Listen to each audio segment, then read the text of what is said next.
Hi, I'm your host, Marsha Florence with Just Ask. Today's show, ladies and gentlemen, is What's My Legal Rights? Hurry back and join us.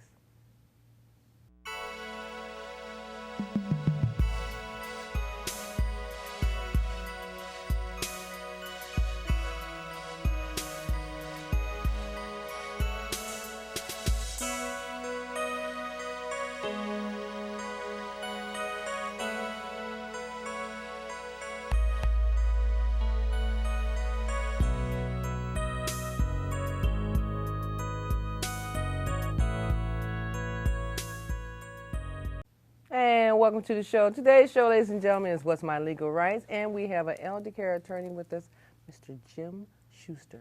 Good morning, Attorney Schuster. Good morning.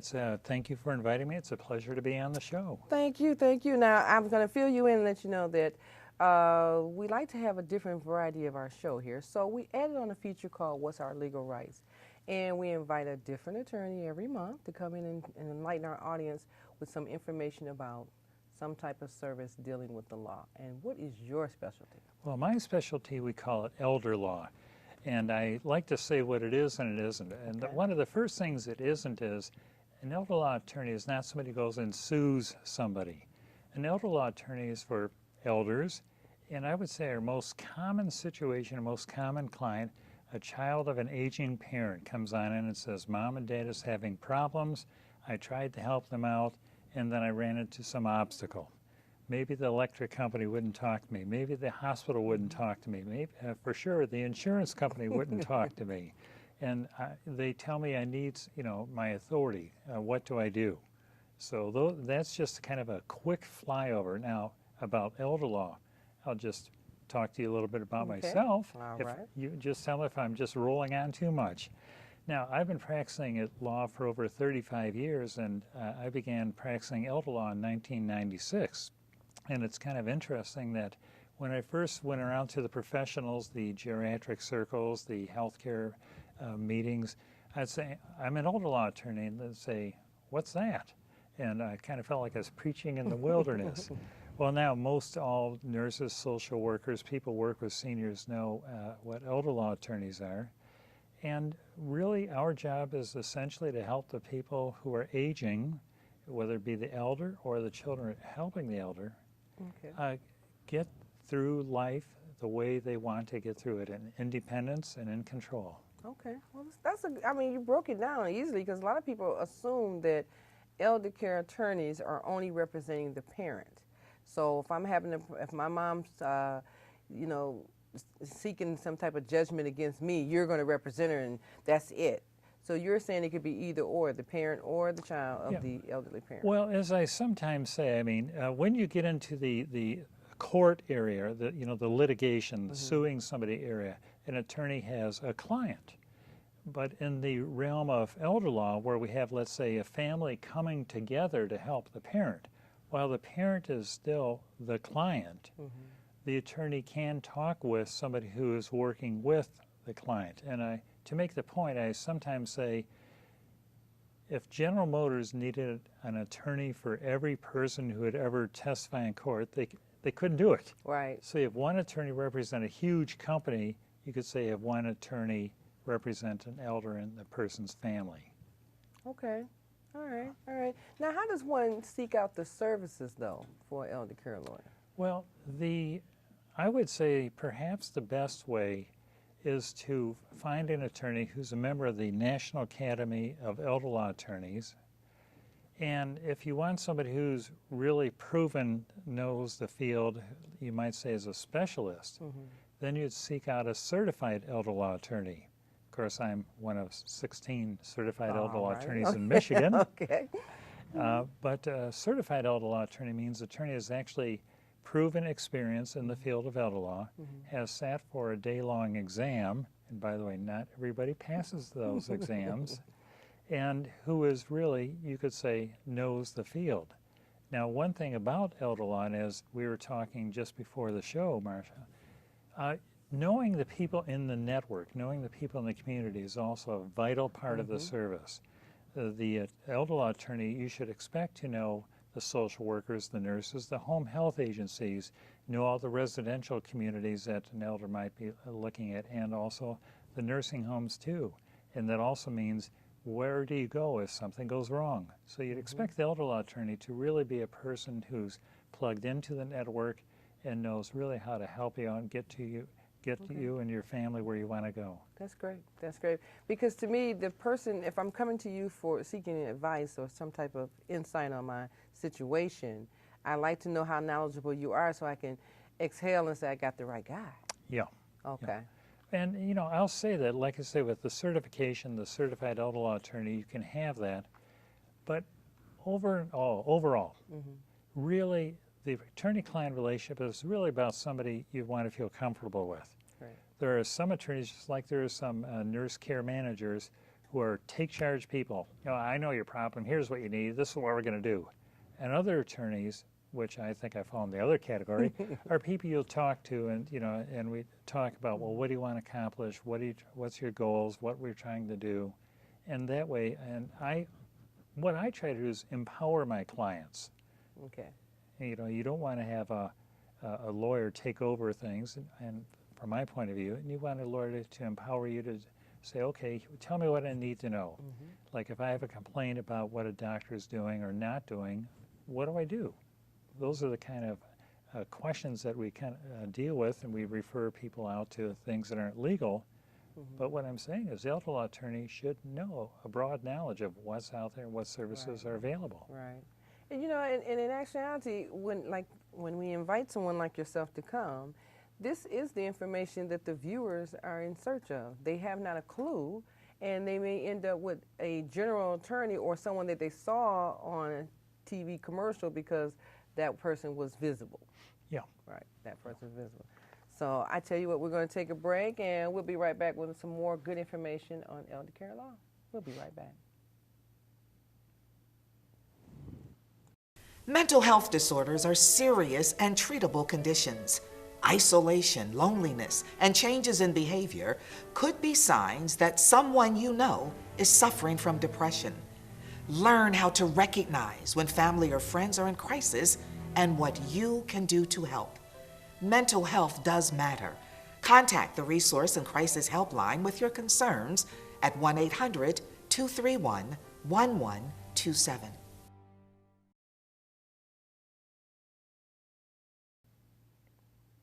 And welcome back to the show. Now, ladies and gentlemen, I don't know if you heard me or not, but we're doing elder care information today. So Attorney Jim Schuster is here with us, and he's filling us in on some good stuff. Now, I don't know about you, but in caring for an elderly parent or a disabled person, period, you need to know who to pick, how to pick them, and do some research on the attorney so that you'll feel good about who you have. Sometimes word of mouth is good, but also shows like Just Ask will make it easier for you. So definitely let's take a look and see what you can find with you see the different attorneys that we interview on our monthly basis.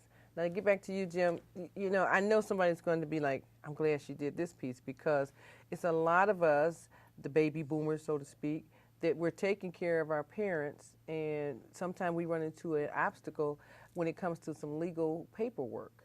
Yeah. You know, so do you think a person should just seek out a elder care attorney overall, or wait till something happens? Well, actually, preparation is, to some degree, always better. I mean, when I say that, I qualified by saying, well, you can't prepare for everything that will happen in life, but you can have the basics in place. Now, let me just sort of depart and give you an example or answer to a question. What if I don't prepare? What if Dad is a strong, independent type who says, I can do it, I'm not going to, nobody can help me, right. And then suddenly maybe has that fall downstairs, breaks his hip, he's in the hospital. If an elder has nothing in place, you know, when I say in place, I mean no authority given to any child or even spouse, to help out when he needs help, what's the alternative? And the only alternative is the probate court. A probate court, we'd have to file a petition for appointment of a guardian. Now, let's just say for the average family, that might mean hiring an attorney. Draw up the petition. You have to have the public information about why you think this person's, you know, needs help. Then you have a court hearing, and then the judge receives the testimony. Then after the court hearing, the judge will appoint a guardian, often a family member. But if the kids are feuding, You know, brother is fighting against Yeah. sister. The judge will say, no, I'm not appointing any family member. I'll appoint this attorney over here, and this attorney, this lady, will run the affairs. If the person has any property, you know, and which most elders do, I mean, even a little bit, then the judge will say, well, if there's any property, then we need to appoint a conservator. A conservator means a person, a court appointed, to conserve, protect the property. Well, that person will file an inventory of all the senior's affairs. Talk about putting your business in public. It's an inventory of all your financials. Every year, the conservator will file an accounting, and that will itemize all the money that you received and all the money went out and what was it spent for. It's kind of like living in a glass house called probate. Okay. And by the way, I did say that most of these things are done in public hearings. So it's in public court, your business is in court all over. Now, the alternative to that is the easy alternative, the powers of attorney. And I'll give you, you might say there's a three-legged stool. What should every person have? What should every person have? Let's say contemplating retirement even. Of course, everybody knows about the will. Everybody should have an advance directive, you know, like a living will. I mean, it's just something we should have in place. Then the general health care power of attorney, I can appoint somebody such as you to be my health care agent, as we call it. If I can't speak to the doctor, after all, what if I'm up there cleaning the gutters out, fall off the ladder, I'm in the emergency room?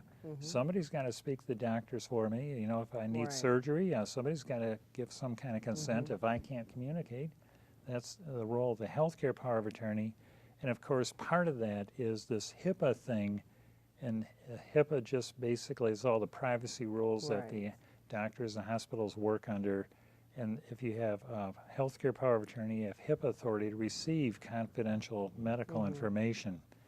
Then the other part is the general durable power of attorney. That takes care of all the other business. So if I got to call Blue Cross, Blue Shield, or I got to call, you know, dad's, you know, like saying the electric bill, you name it, if I have those documents, I can take care of all the business without the involvement of the probate court. Okay.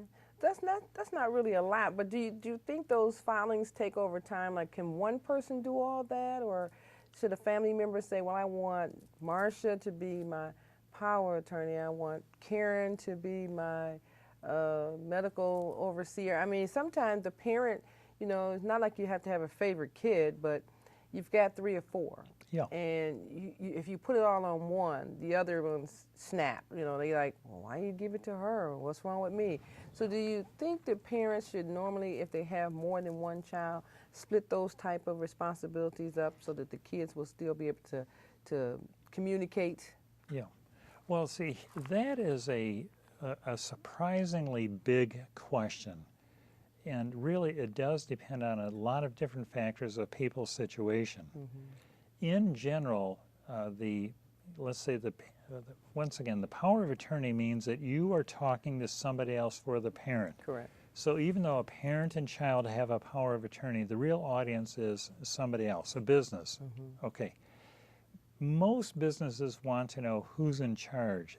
Now, it's true you can have 2 people authorized at once, a co-power of attorney, but most times they want to say, well, we want to know who's in charge, because we don't want to have 4 people on this paper and 4 calling us, you know, and with, you know, so most time they want 1.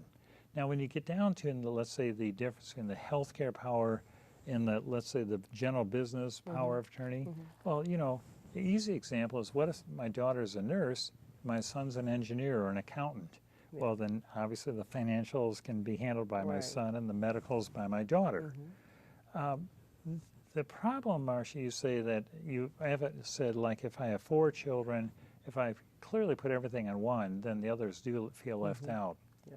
The problem that we find, though, is most children don't have the time. It almost always falls on one anyways. Falls on one, That's just to seem the way it goes. I don't know if it's a written rule, but it sure feel like one. But I'll just say this to you very briefly. They should be in close and cooperative communication. Okay. So did you get that, audience? If you're in the midst of feuding because your loved ones have passed on, but the responsibility or the legal rights is under one, then all of you should be able to communicate well enough to get the information and share the information and know from beginning to end what you're going to be involved with. And I think a lot of times brothers and sisters fall into one and say, well, she's going to handle it all, but it's a level of trust. Yeah. Okay, so it's a trust factor there that may be broken or, you know, have some stench on it because you don't know what that one person's going to do. You're just hoping that everybody is fair and equal on the playing field. Yeah, and you do want communication. I mean, the last thing I as an attorney want to hear when somebody comes to me is, my brother's got power of attorney over Dad, and we don't know what he's doing. He sold the car, we don't know what he did with it. I mean, if brother isn't talking, that's not good. Now, let me put the footnote there, the caveat. It is true, an elder can say, my business is private, you won't tell anybody about my business. I would say that kind of thing just leads to friction and problems between the other children. Strictly, the lawyer, I mean, the elder can do that, but I do recommend communication by everybody, in the family, on the same page.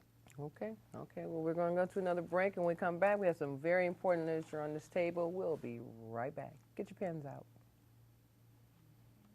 Everybody needs a helping hand. Take a look at your fellow man. Tell me, what can I do today? Courtesy. Pass it on from the Foundation for a Better Life. Special Olympics. Be a fan. Risk of foreclosure have been helped by making home affordable. Find out now what your options are. Home where I belong.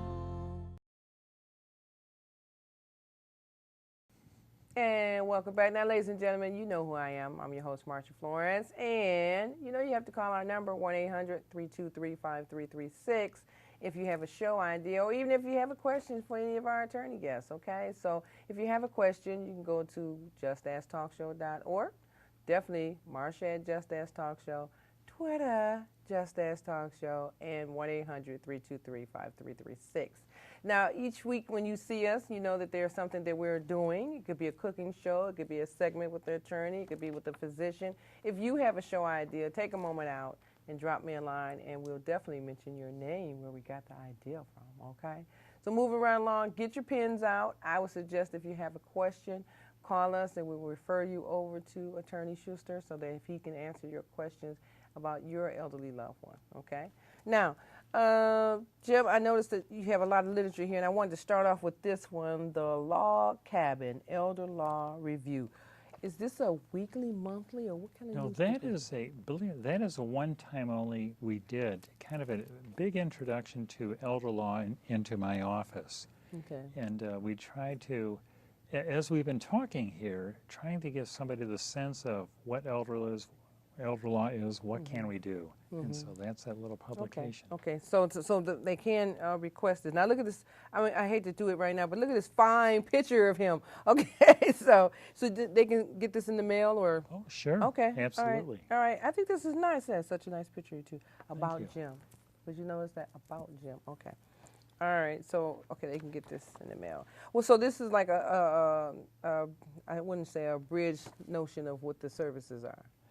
A very abridged, yes. Okay. But Okay.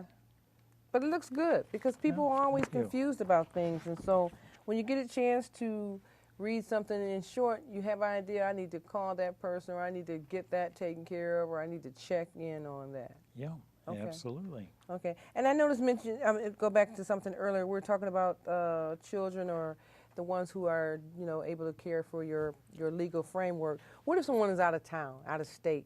Yeah. What can they do? Many times the seniors come in and they say, well, I just have my one son, he's local, but I have 3 children. I have my daughter in California, who's a doctor. I have my son in Connecticut, he's a lawyer.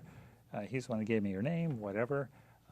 Do I have to put everything on my local son? And the thing that I have people remember is that with these, like you say, magic phones nowadays, you can be tremendously in touch. So the daughter in California can actually handle medical questions. She can receive, documents, pictures on the phone. All that's saying you don't really need to be in town for all of the work. However, truth be told, there just has to be times, and let's say when mom or dad are going to the doctor, because they don't hear that well and because of any number of other reasons, often one child is accompanying just to make sure that the instructions are straight. So when mom gets home and says, you know, you go to the pharmacy and get the prescription, you come back with more pills on the table, and she says, why am I taking these? You can tell her why. So local is important, but all I'm trying to say is it can be long distance too. Okay, okay. So the ones who are out of state, they can be notified by phone of the situation going along with the parent, even though they're not here. Yes. And that makes sense, because a lot of times, you know, when you're out of state and you're trying to fly home to get involved in something that you didn't know was happening, you come in off the fly, but you're frustrated, or, you know, the situation is worsening because you didn't know. Yeah. Okay. Now let me talk to a related point on that, if you might. Not all children are so fortunate to have siblings. And I've had cases where there's just one son or just one daughter. And they often, like you say, live out of town, because nowadays people have to go where the work is, and they takes them all over the country. Yes. One thing I want to mention, in the field of elder law, there are people who rely upon, such as what we call geriatric social workers or geriatric nurses.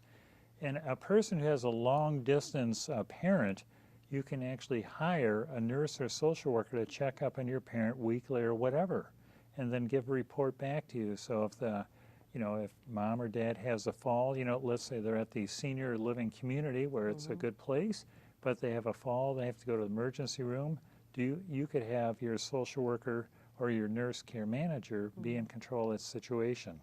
Okay, and that means you don't have to jump on the plane and fly in and fly back out. So you can actually, one of the big messages in this field is you can hire help as well. And that, True.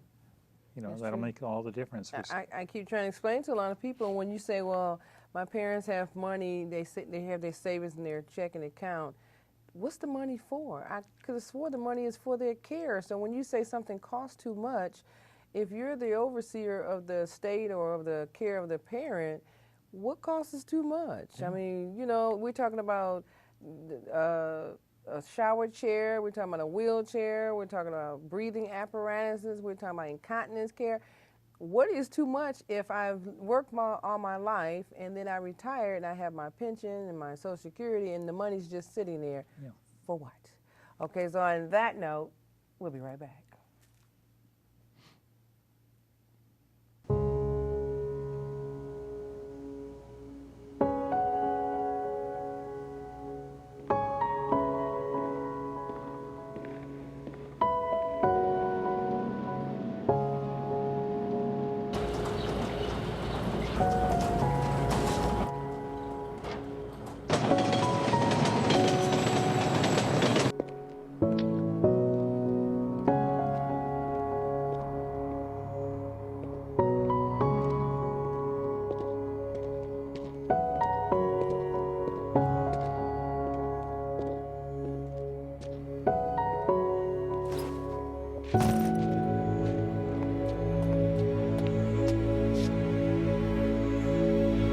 Welcome home, man.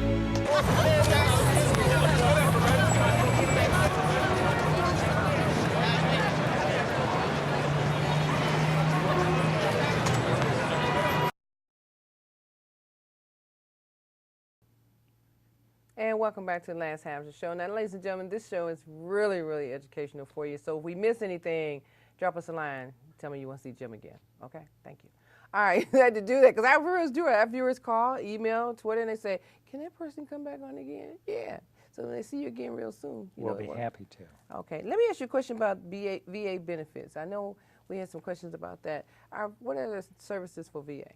Well, let me just mention that the program that a lot of people talk about is the VA Aid and Attendance. They know it as Aid and Attendance Benefit. It's technically the Special Improved Pension for wartime veterans. Now, what that program will do is provide a cash benefit for a wartime veteran who is needing help in homes, such as with what we call activities of daily living, you know, maybe continence care or whatever. Or if they're hiring a caregiver to just take care of everything, you know, for them, that might be a child, by the way, and the VA can provide up to for a single veteran, over $1,700 a month. For a married veteran, over $2,200 a month. Additional money to help pay for those services. Wow. Now, how would a vet know that? The word is slowly getting out, but you're Okay. quite right. Many people don't know it, but if a veteran does talk to an elder law attorney or even some of the veteran service organizations like the VFW and the American Legion, they can learn about a whole host of benefits that they might be available to them. Okay. For example, another little thing, there's another benefit called compensation, and this is actually for veterans who are injured during battle. And one of the sort of stories out of the field is that many veterans who served in battle, you know, with the explosions right in their ear all the time, have suffered hearing loss. And so when somebody's over 80 and needs hearing aids, not that the VA necessarily pay for the hearing aids, but they can then claim disability pension, like a 10% disability, 20%. So the tell there is sometimes the problems that veterans have caused to the can be related to the wartime service. So there's another benefit to know about. I'm sure. Wow. Okay. So then that's a good component. A lot of people don't know. They That just is don't true. know. Do we have anything that relates to Medicaid, Medicare? Well, that is a big part of elder law, and the what that focuses on is the nursing home, and the nursing home is the state average is over $8,000 a month. That'll bankrupt anybody almost, you know, very quickly. Right. The thing to know about that is there are such things as good nursing homes and bad nursing homes, but there's no perfect nursing home. And that means that a child or a spouse or whomever has to be the patient's advocate. And that's the person who's going to be trying to get Medicaid to pay for the nursing home bill. And everybody's heard that Medicaid says, well, you can only have $2,000 left. What people don't hear is that they can save tens of thousands of dollars if they see an elder law attorney, because the Medicaid program, as they often say, is written by a committee. The committee is called Congress. And you can bet there's something in it for everybody. Right. There are so many deductions, credits, loopholes, you name it. So that just the little message is, no, you don't have to spend it all at the nursing home. You know what? And that's why Jim has enlightened us with the book called Patient Advocate Guide. So this book here, would that also give a person insight for when they're trying to prepare to transition their parent to a nursing facility? I would say, in the sense, yes, because it does tell you what the nursing facility is, you know, what it's about, what are the rules. Yeah, and that might be a short-term rehab, and it might be long-term, such as for Alzheimer's or Parkinson's care. Okay, this is a good book. I know we're getting ready to wrap up, so I wanted to ask you in short, I see these are the books that you've written. Yes. Okay, so I didn't want people to not know, but these are books that Jim has written, and this one is Parkinson's Answer Book, okay, and this one is Alzheimer's Answer Book. Now these books here, so these are, I'm going to say miniature guides for people who are just coming into the condition and need to know some things? Yeah, that is, you might say, a quick read, try to get up to speed on what it is, what it's about, and what you should do. Okay, okay, okay. Now the tell-all about these books is, how much are they? They're free. See there? Knew it was a catch there. Okay, okay. That's a good idea. Now, I don't know about you, ladies and gentlemen. This is the top of the line book, you know, for a lot of us baby boomers who are going through the transition of preparing for our parents. Okay, so if I was you, I'd try to, okay, I'm just saying. All right, and these two books here in particular, I mean, somebody in the household, somebody. I don't care if it's grandma, if it's auntie, somebody in the household. So if I was you, I'd be trying to connect with Just Ask to talk with Jim. Well, Jim, I thank you so much. Will you come back and see us? It would be a pleasure, and thank you for having me. Thank you, thank you, thank you. Ladies and gentlemen, you know who I am. I'm your host, Marsha Florence for Just Ask. I really enjoyed this segment today, and I would hope that you would tune in to learn some more about other individuals who come to see us. But if you have a question, you know, 1-800-323-5336, Twitter, Just Ask Talk Show, Just Ask Talk Show, Marsha, you know, Marsha at Just Ask Talk Show. Any way you want to communicate with me is fine. I'm your host, Marsha Florence for Just Ask, and what do I always say? If you know someone with a disability or if you just have a general question, don't be afraid to ask. Just ask. I'm your host. Thank you.